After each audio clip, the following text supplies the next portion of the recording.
Hello, everybody. Welcome to Calling All Crows and Oxfam America's World Human Rights Day live stream. My name is Annie, and I do programming at Calling All Crows. We have a wonderful live stream here for you today. We're going to start off by hearing a song from Julie Williams. So, Julie, let's kick it over to you. Thanks so much for the introduction. It is an honor to be a part of this live stream with Calling All Crows and Oxfam. I grew up in Florida, so the issue of climate change is of extreme importance to me, and especially that people have the education on how they can take steps and take action around climate justice. I also am so excited to be a part of this live stream because I truly believe that intersectional feminist movements are the way that we can solve some of the world's biggest issues, especially around climate justice, because we know that this fight of climate change, it is affecting everybody, but it is especially affecting communities of color and other marginalized identities. So thank you all so much for being here. Thank you for having me as part of this. I'm really excited to perform. This first song I'm going to do is a song that I actually wrote for my mom. I'm very grateful for her. You might not think it with the hair and everything, but I do country and Americana music, and my mom played a lot of the country women of the 90s.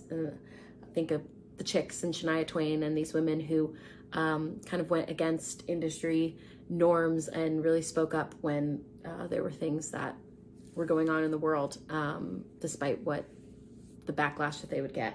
And so I was so inspired by them growing up, and as an artist as well today. So I wrote the song kind of inspired by them before my mom, and dedicating this to all the strong women who are watching this broadcast. This is called "The Women Who Made Me."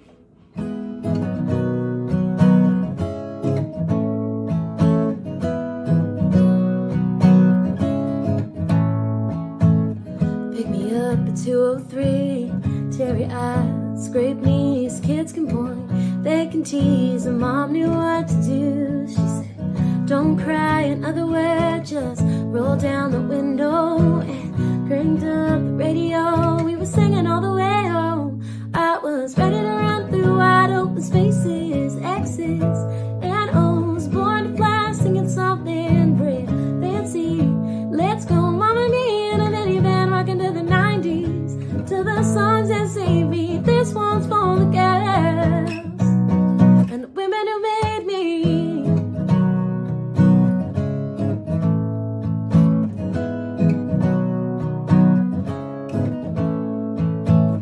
Mom carried a heavy load, never let on, never let me know worst things, pain and grief. She smiled at me and grabbed the key. She wouldn't cry, another word, just roll down the window and cranked up the radio. We were screaming on the back roads. I was ready to run through wide open spaces, X's and O's, born to fly, singing something brave, fancy. Let's go, mama and me in a minivan, rocking to the 90s, to the songs that save me. This one's for the girls and the women who made me. This one's for the girls, women who made me. This one's for the girls. Thanks for the melodies that carried me. Thanks for the words that gave me strength to speak.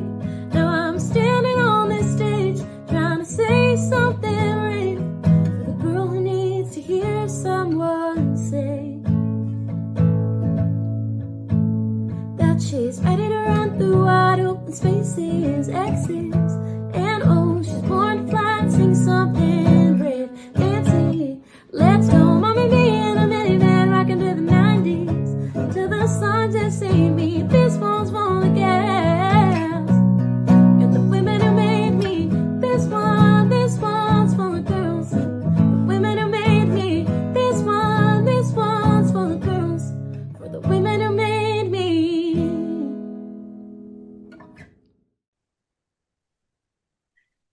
Amazing. Thank you so much, Julie. Julie is a member of the Black Opry Review, which is an amazing collective of Black artists that work in the blues, folk, Americana scene. They're making waves and they're incredible people. She is also a member of the CMT Next Women in Music class of 2023. So she's an incredible musician. We're so lucky to have her here. She will be playing a few more songs throughout the stream, so look out for those. But I am here with Maza Siyum from Oxfam America. We are going to be discussing a few different topics today, all under the wide range of climate justice and especially how it impacts women and girls. So once again, if you're just joining us, my name is Annie. I work at Calling All Crows. I do programming there. We are an organization that really works to connect music fans and musicians with movements for feminist justice and equality. So one of the ways that we do that is by partnering with incredible organizations like Oxfam. Oxfam is a global organization. They work in all different sectors of human rights. They do gender justice, climate justice, economic justice and equity. And they also do a lot of work aiding in immediate crises. So please check them out. We're going to put the link in the comment section as well as the caption of this video too. But I am so excited to be here with Maza Siyum from Oxfam. We are so lucky to have her for this stream. She is incredibly well-versed on the topic that we'll be talking about today. Maza is the Senior Advisor of Alliances and Strategic Partnerships at Oxfam. She's an Ethiopian feminist who previously worked for the People's Vaccine Alliance before joining Oxfam's crew. At the People's Vaccine Alliance, she built partnerships while supporting and amplifying the work of civil society groups in Africa, Asia, and Latin America in the struggle for health equity. She also led and moderated conversations in this role about the continued effects of coloniality and racism in global health systems. She always emphasizes and supports the needs of marginalized communities in her work, as well as the importance of gender equity and human rights. So we are so excited to have her here. Maza, how are you doing today? I'm doing well, and it's so nice to be here, Annie. I'm a big music fan, so anything that combines music and feminist justice, I'm 100% here for. So thank you so much for having me. Awesome. Well, thank you again so much for being here. The first question I have for you, Maza, is can you talk a little bit about how your work at Oxfam relates to climate justice? Yes, and you did such a good job of laying out the intro of the type of work that Oxfam does. And as you said, I am in the strategic partnerships and alliances team. And, we basically, the point of our team is to develop a wide variety of relationships with partners around the world and in the US as well, kind of meaningful, respectful partnerships, building those relationships to help us move closer to the goals that we have laid out for ourselves. So that includes relationships with organizations working on climate justice, but also economic and racial justice, gender justice, and also trying to build relationships with influential people. So academics, scientists, economists, musicians, historians, sociologists, former heads of state who can help bring attention to the fight that we are working on and to help us make real change. Wonderful. Thank you so much for that answer, Maza. The second question I have for you is, so we know that colonialism has and is affecting certain regions of the world, and it has for a very, very, very long time. Can you talk about how Oxfam approaches its work with that context in mind, especially when it relates to disproportionately affecting women and girls? Yeah, that's such a good question, Annie. And colonialism has created so much inequality in the world, and the systems that colonialism has built continues to perpetuate those inequalities. All these decades later. So the impact of the legacies of colonialism, on health, economic growth, climate justice, gender equality, that I'm sure could be, and I hope is in some cases like a whole kind of semester class, that is like a field of study that we, should all be delving into. But what I can say quickly is that, former colonial powers, which exploited countries across the global South for decades and centuries in some cases, have created the global economic systems that continue to exacerbate inequality. And the system is basically rigged. So what it means is that decision-making power and profits remain in the global North, while people in the global South, especially Black people, brown people, indigenous communities, really bear the brunt of these bad decisions and the inequality that we're all living with. So this is true in all aspects of life, whether health, economic opportunity, climate impacts. What I would say in terms of how we approach our work, I think for me, it sort of comes naturally. I was born in Ethiopia. I lived most of my life in Africa. So this is a reality that I have seen day to day in terms of the communities where I have lived. Oxfam as an organization does a really good job, I think, of advocacy and influencing through conducting really important research and presenting, devastating facts. So, for example, I wrote a couple down. There's a recently published report on climate and inequality, which I think some of the viewers would be interested in seeing. And that report showed that most industrialized countries, so most of them, in the global north, former colonizers, the most industrialized countries are responsible for 90% of excess carbon emissions. Also, the super rich, the 1%, all of whom or most of whom are white men in the global north, again, mostly from colonizing countries, are responsible for as much carbon emission as the 66% poorest in the world. So just to be clear, the richest 1% emit as much as 5 billion people, right? I mean, it's insane, Wow. So Oxfam is able to present those types of facts, and in terms of like these super wealthy people, that impacts in addition to the investments, that they put their money in fossil fuel companies and the influence that they have on politicians and media.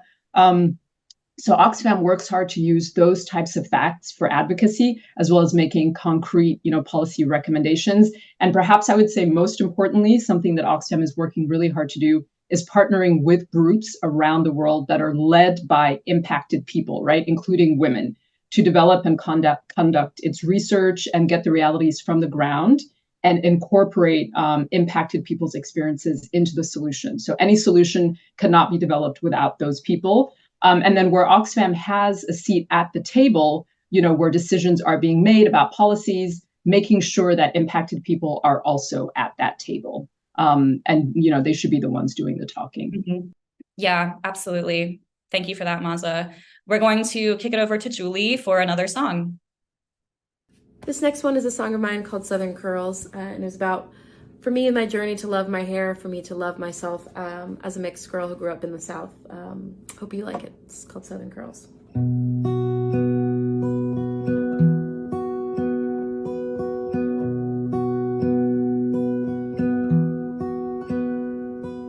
Southern baby, bow-tied big girl, white-eyed, new white shoes. Mama put my coat on, kissed me, and sent me off to school. For my first day at a new place, Daddy held my hand and walked me down the hallway. Then he waved and said they'll love you, but not outside the castle met with open doors. Some of us are looked down on before we're even born. Girls are too tight, skin is too dark to feel beautiful just as we are. I'm a Southern girl with the wrong kind of Southern curves, with the wrong kind of Southern curves.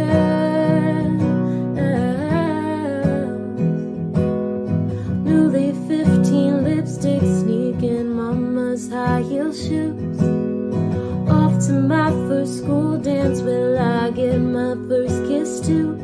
Was on cloud nine till I heard my biggest crush tell me I'd have better luck with my own kind. And I cried cause I knew not how Southern girls are met with open doors. Some of us are looked down on before we're even born. Curls are too tight, skin is too dark to feel beautiful just as we are. I'm a Southern girl with the wrong kind of Southern curves, with the wrong kind of Southern curves. Wish I could tell that bow-tied girl that feels alone inside this world she's gonna be okay. The times are changing, but the world still tries to pull me down. I've had to fight to love myself. Sometimes it feels like I I can't breathe. I fight so no one has to feel that anymore.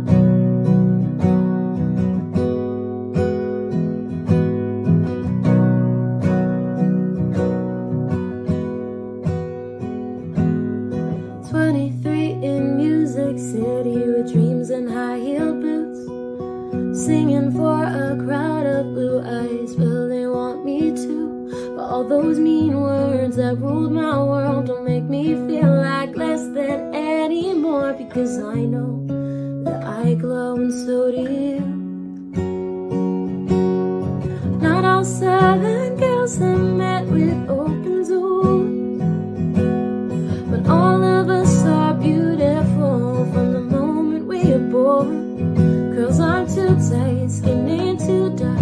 We are beautiful just as we are. We are Southern girls with our own kind of Southern cares, with our own kind of Southern cares, with our own kind of Southern cares.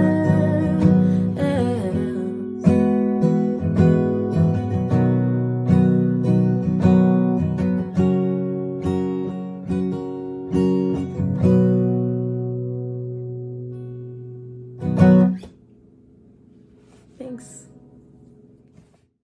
Thank you so much for that, Julie. We are here with Oxfam's Maza Siyum. She is the Senior Advisor of Oxfam's Alliances and Strategic Partnerships, and we are talking about climate justice, especially how it relates to global health systems affecting women and girls.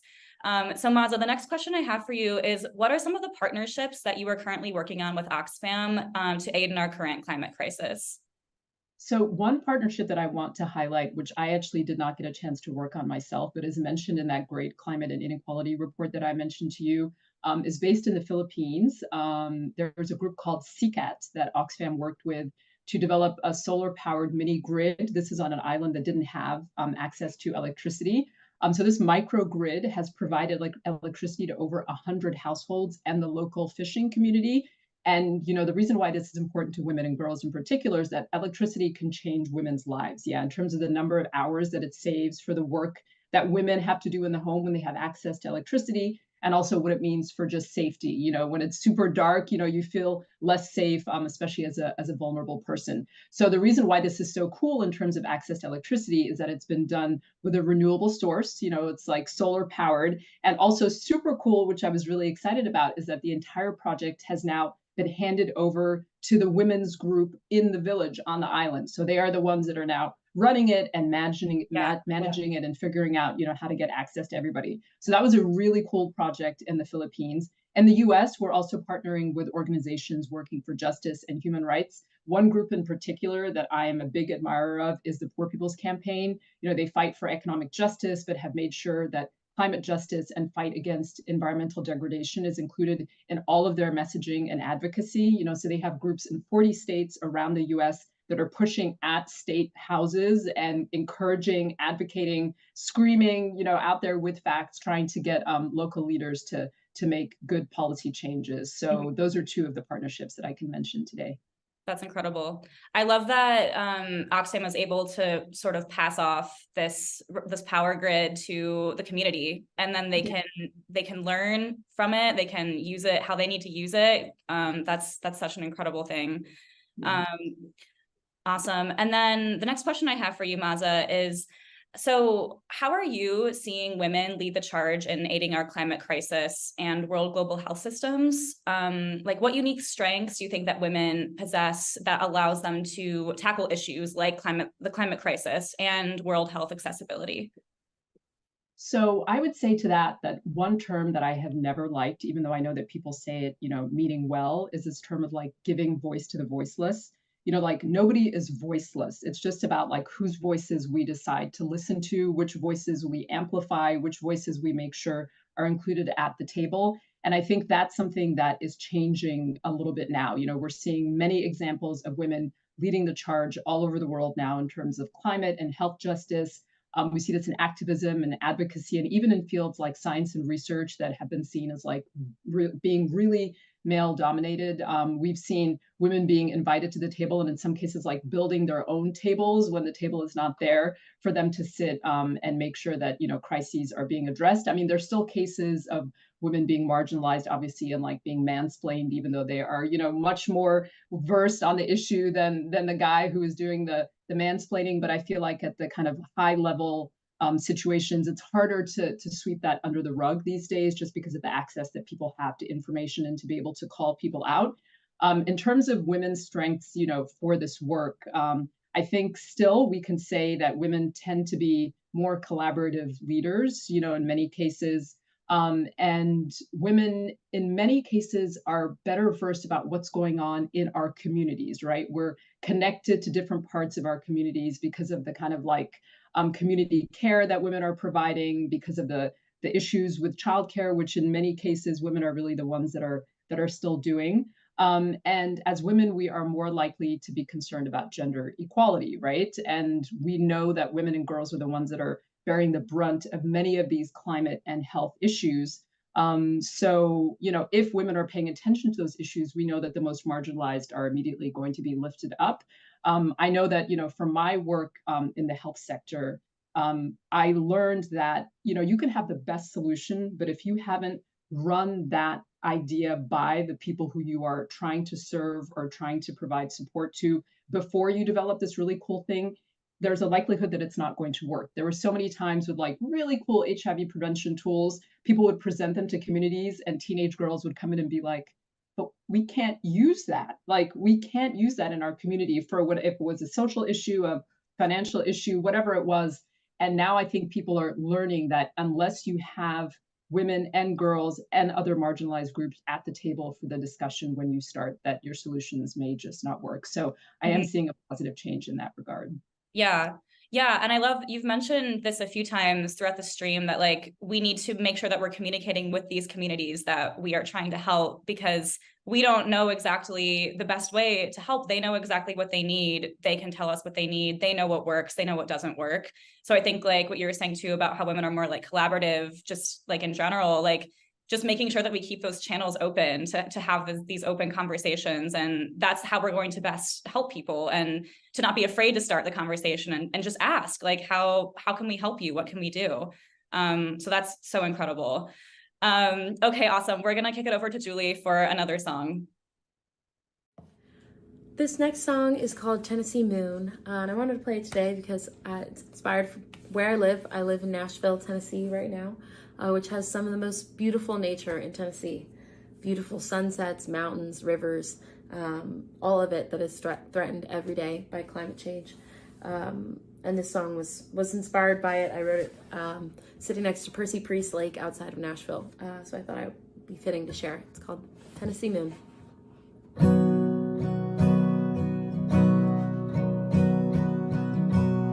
You told me from the first go that you were going, but a part of me believed you wouldn't leave. I drew poems out of words you never spoken. I heard a love songs in your footsteps on falling leaves. You'd always leave. I was your blue moon, circling around you, chasing a golden sky as if it's gray. Our paths would collide, those warm southern nights when you wanted them to. You were the sun, and I was just once in a Tennessee moon, a Tennessee moon. I drove you to the river that August evening. I built you a boat on Mount Hill.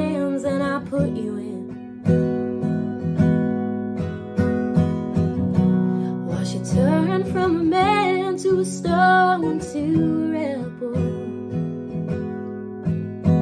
Took a photo of that sunset in case I never saw you again. Will I see you again? I was your blue moon, circling around you, chasing a golden sky as if things of red. Our paths would collide, this warm southern nights, and we wanted them to. You were the sun, and I was just once a Tennessee moon, a Tennessee moon. You were the sun, and I was just once. You were the sun, and now you burnt up.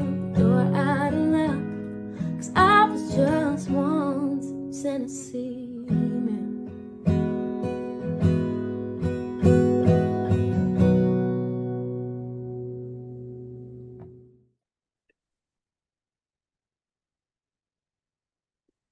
Okay, great. Thank you so much, Julie. That was lovely. Maza, I just have one more question for you, and then we're gonna wrap it up soon with another song from Julie. But what is an example of this work that you're doing that you are most proud of, and what gives you hope for the future of climate justice? So in September, I was able to be in the room when a young climate activist from the Philippines, Marinel Ubaldo, came to New York City. She was coming to the UN General Assembly. She's a young woman who in 2013 survived a super typhoon in her community in the Philippines. It killed 6,000 people, and many of them, her friends and family, and also displaced, millions of people. And she decided, that happened when she was a teenager. She's now a young woman and a climate activist who has conducted climate strikes in the Philippines and is now studying in the US, studying environmental justice and really pushing at really high level tables. I mean, she came to the UN General Assembly. She's at COP now in Dubai. And so Oxfam has included her in this Make Polluters Pay campaign. So she was in New York for that at the UN General Assembly. And I was part of a group that was able to bring the first female president of Costa Rica. Her name is Laura Chinchilla. She's now, 10 years later, doing advocacy around the world for issues that are important to her. She was very interested in environmental justice when she was the president of Costa Rica. And to be able to see the two of them meet and to have this, the first female president of a country, also from the global south, meet this young woman and say, I'm still here for you. I'm here to support you, but it's now your turn.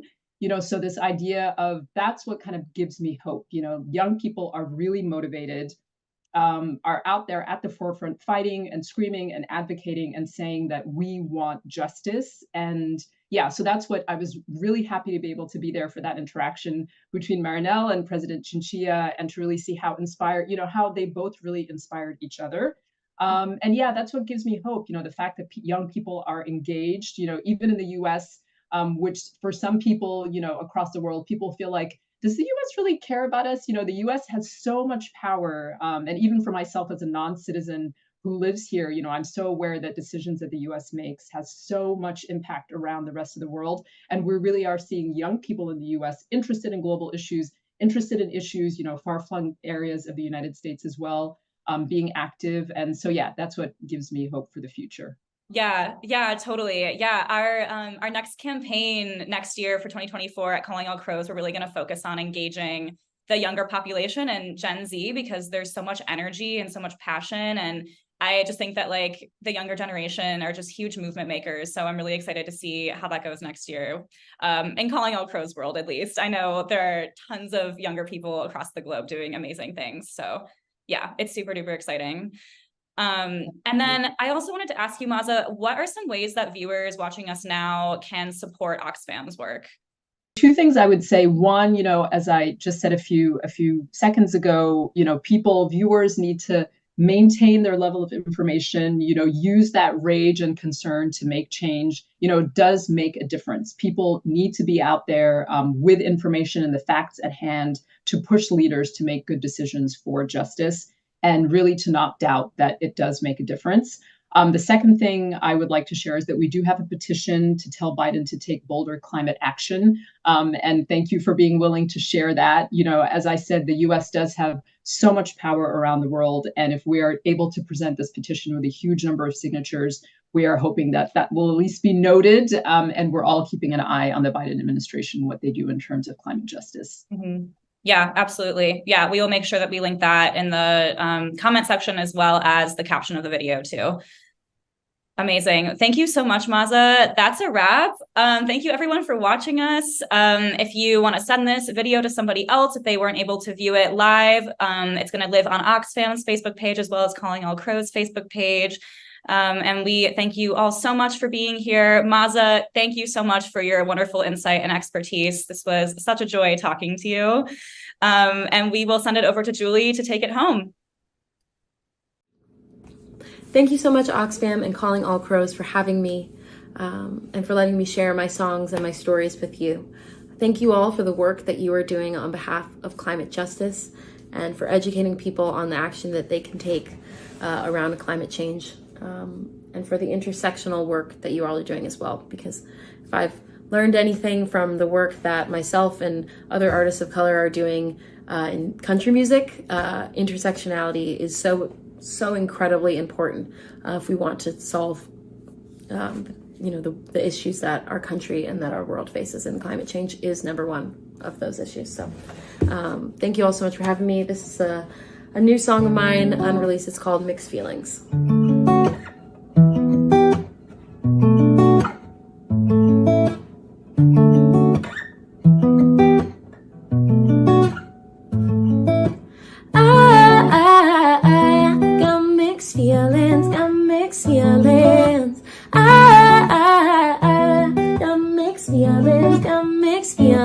Take out space when I walk in. I'm the skin, this hair. I got them all confused, try to box me in. Where are you really from? Is your mom? Is your dad? Don't look like either one. I'm not a game. 20 questions can't solve me. Now the puzzle is just my family. Making waves where these waves is a blessing. But sometimes all I want is to fit in. I got mixed feelings, got mixed feelings. I got mixed feelings, got mixed feelings. Ba-da-da-da, ba-da-da-da, ba-da-da-da, ba-da-da-da, ba-da-da-da, ba-da-da-da, ba-da-da-da, ba-da-da-da, ba-da-da. Some days I shine, melanin glow, big hair, big smile, like a magic show. Next day I'm flat, like my day 3 cows. Tired of standing out while I'm walking through the world. But you're so bold, so brave in your own skin. People tell me when I'm just living, making waves where these waves is a blessing. But sometimes all I want is to fit in. I got mixed feelings, got mixed feelings. I got mixed feelings, got mixed feelings.